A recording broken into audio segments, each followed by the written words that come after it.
makabuo ka na ng 10 points mo, magiging SE ka na, Silver Executive. Kasi ganito po, kasi ang AIM Global po is talagang ang company natin napakagaling. Kasi alam niyo naman po yun, tayo mga Pilipino, kailangan naman natin ng mga, minsan may mga awarding tayo, di ba? So, pagka nasa Pilipinas ka, may mga, yung executive nights, yung mga talagang mag-bis ka na maganda, yung akala mo, akit ka sa red carpet, ngayon kasi a-awardan ka. So, ganito po yung mangyayari sa inyo pagka kayo is maging ito. Pag nagkaroon ka naman ng 100 points, 100 points.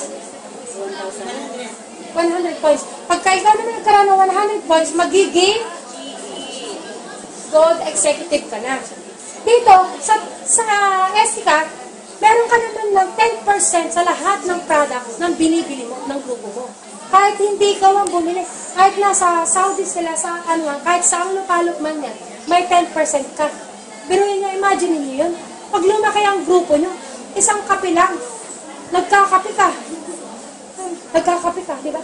Ano yan, ang ganda sa AIM Global, habang nagkakape ka, habang lumalaklak ka ng product, may points. Di ba?